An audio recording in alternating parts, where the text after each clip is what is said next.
Good morning everyone. आप सभी को अपने यूट्यूब चैनल में स्वागत है। तो आज हम बात करते हैं इंजीनियरिंग ड्राइंग की।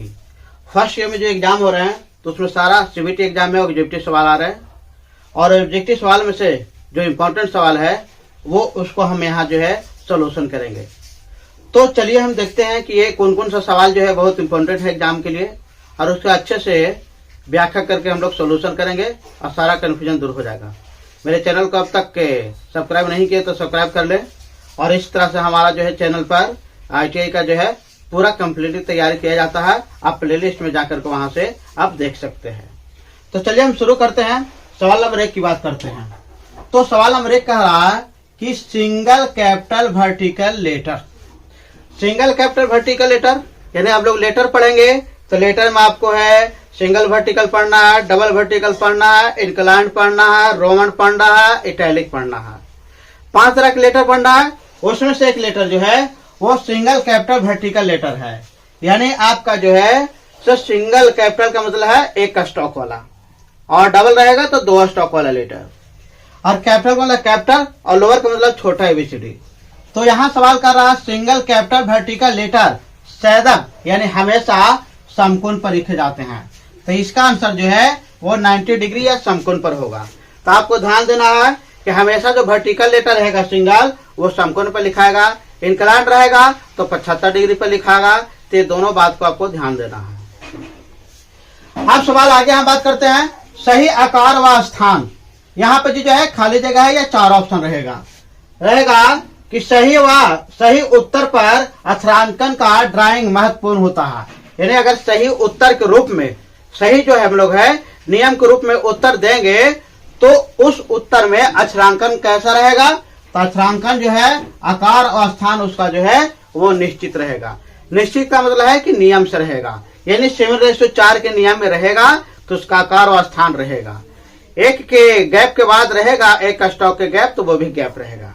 तो यानी आकार और स्थान निश्चित का मतलब है कि आकार अगर 7² लेना है तो 7:5 में रहेगा और स्थान भी उसका सही जगह पर रहना है। ऐसा नहीं कि एक बाद 4 गो स्टॉक लिख दिए, बी के बाद 6 गो हम लोग गैप कर दिए, ऐसा कोई जरूरत नहीं है। तो ये चीज नहीं होना चाहिए। ये कंप्लीटली समझ गए कि जब भी हम अक्षरांकन को उत्तर लिखेंगे या अक्षरांकन हम लोग सही मेथड से लिखेंगे नियम से तो उसमें हमको आकार और स्थान दोनों को ध्यान देना पड़ेगा। यानी आकार हमारा 7:5 में होना चाहिए और स्थान का मतलब है कि A के बाद B के बाद C लिखेंगे तो एक स्टॉक गैप होना चाहिए। एक जो है ये ग्राफ गैप होना चाहिए। चलिए सवाल आगे हम बात करते हैं सिंगल स्टॉक इंक्लाइंड लेटर। हम बोले अभी वर्टिकल मैंने सीधे समकोण पर रहेगा। सवाल आगे आ गया कि single stroke inclined capital letter को हम लोग किस अनुपात में लिखेंगे तो 7:4 अनुपात में लिखेंगे। Single stroke inclined capital letter को हम लोग लिखेंगे किस अनुपात में 7:4 में लिखेंगे। एक और बात है कि आपको जो है W जो है 7:5 में और M जो है 7:5 में और I जो है 7:1 में। ये 3 सवाल आपको कंप्लीट रखना है। W का अनुपात क्या है 7:5, M का अनुपात क्या है 7:5, I का अनुपात 7:1। ये पूछता है कि I का अनुपात क्या है या I का अक्षरांकन हम लोग कैसे करेंगे किस अनुपात में तो 7:1 में। ये 3 सवाल और ऑब्जेक्टिव बन गया। ये कंप्लीटली दिमाग में रखिएगा। सवाल आगे कह रहा है double stroke inclined capital letter कितना डिग्री पर झुके रहते हैं। तो इंक्लाइंड इटैलिक लेटर जो रहेगा इंक्लाइंड रहे इटैलिक लेटर दोनों का आंसर जो है 75 डिग्री कोण पर झुका करके लिखते हैं। तो ये इसका सवाल का आंसर जो है 75 डिग्री हो गया। तो double stroke inclined capital letter कितना एंगल पर झुके रहेंगे 75 डिग्री। अब सवाल आगे हम बात कर रहे हैं अक्षरांकन अधिकतर यानी ज्यादातर कैसे लिखे जाते हैं किस अनुपात में। तो अक्षरांकन अधिकतर जो है 7:4 में लिखे जाते हैं और 5:4 में लिखे जाते हैं। तो ये कैपिटल का लिखा हुआ है और ये लोअर केस का लिखा हुआ है। छोटा अक्षर जो लिखा रहेगा ABCD में तब 5:4 में लिखा जाएगा। कैपिटल लेटर लिखेगा मैक्सिमम 7:4 में। और ये जो तीनों लेटर है ये जो है अपवाद में है। इसके लिए विशेष नियम है, इसलिए तीनों को याद रखना जरूरत है विशेष रूप से। सवाल आगे कह रहा है single stroke capital vertical letter का दूसरा नाम क्या है। तो ये सवाल बहुत इंपॉर्टेंट है, आप इसको दिमाग में रखिए।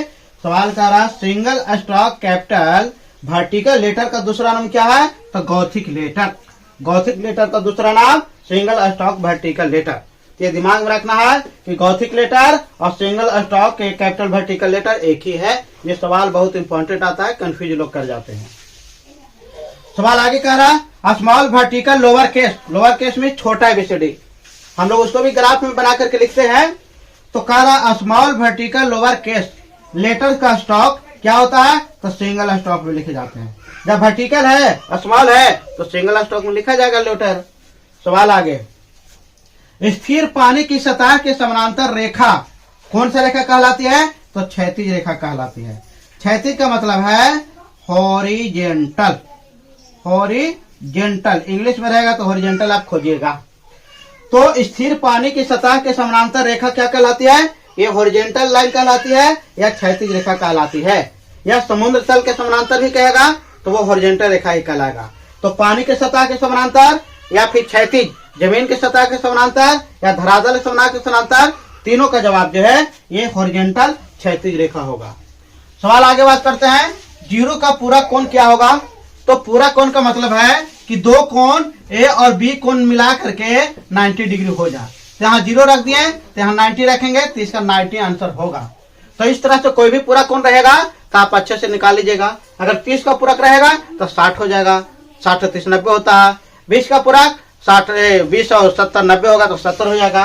तो इस तरह से सवाल अगर पलट दे या थोड़ा सा घुमा के पूछ दे तो उसका सही जवाब दे देना है। सवाल आगे बोल रहा है जब दो रेखाएं एक दूसरे के लंबत हो, लंबत का मतलब है 90 डिग्री पर यानी वर्टिकल के रूप में। तो जब दो रेखाएं एक दूसरे के लंबत हो तो उनके बीच का कोण क्या होगा? तो 90 डिग्री होगा। ये भी आपको कंप्लीटली याद रखना है। अब सवाल हम बात करते हैं आगे, जब एक त्रिभुज की दो कोणों का योग 112 डिग्री है तो तीसरा कोण क्या होगा? तो त्रिभुज में है देख रहे हैं तो 180 डिग्री होता है। ए प्लस बी प्लस सी मिला करके 180 होता है और 112 डिग्री है तो 112 डिग्री हम घटा देंगे तो आपको 68 डिग्री आएगा। तो इस तरह से 68 डिग्री आपको आंसर हो जाएगा। सवाल आगे हम बात कर रहे हैं, एक वर्ग का निर्माण करने में भुजा व विकर्ण होता है। जब एक वर्ग निर्माण कीजिएगा तो उसमें सबसे ज्यादा ध्यान देना है भुजा विकर्ण। भुजा भी बराबर रहना चाहिए, विकर्ण भी बराबर रहना चाहिए। तो यह हमारा दो तथ्य सबसे ज्यादा वर्ग में जरूरी है, भुजा एक विकर्ण। सवाल आगे, उस बहुभुज का नाम क्या है जिसका भुजा कोण बराबर हो? भुजा कोण बराबर उस बहुभुज को क्या कहते हैं? तो नियमित बहुभुज कहते हैं। इसका इंग्लिश में रहेगा रेगुलर पॉलीगॉन। रेगुलर पॉलीगॉन्स रहेगा तो आप अच्छे से एग्जाम में सिलेक्ट कर लीजिएगा। तो उस बहुभुज का नाम क्या है जिसका भुजा कोण बराबर हो? तो रेगुलर पॉलीगॉन्स हो गया या नियमित भुज हो गया। हिंदी इंग्लिश दोनों बता दिए, एक कंफ्यूजन आपको दूर हो गया। एक दशभुज का भीतरी कोण, देखिए कोई भी त्रिभुज या कोई भी बहुभुज पॉलीगॉन्स रहता है तो भीतरी कोण और आंतरिक कोण यानी अंदर का कोण अंतः कोण दोनों का अलग अलग फॉर्मूला होता है। यहाँ सवाल कर रहा है एक दशभुज का भीतरी कोण क्या होगा? तो 144 डिग्री का होगा। आप इसको अच्छे से सेट करके फॉर्मूला पर देख लीजिएगा। सवाल आगे कह रहा उस बहुभुज का नाम बताइए जिसका बाह्य कोण जो है 36 डिग्री है। बाहरी कोण 36 डिग्री है तो 10 भुज होगा। आंतरिक कोण 144 डिग्री है 10 भुज होगा। तो ये दोनों सवाल दिमाग में रखना है। जब बाह्य कोण 36 डिग्री है इसका मतलब 10 भुज है, 10 भुजा वाला है कोई भी ये फिगर। और ये 114 डिग्री है तो ये है। तो ये नियमित दोनों बहुभुज हो गए। कह रहा है एक स्थिर बिंदु से समान दूरी पर पथ बनाई गई रचना क्या कहलाती है? तो ये वृत्त कहलाती है।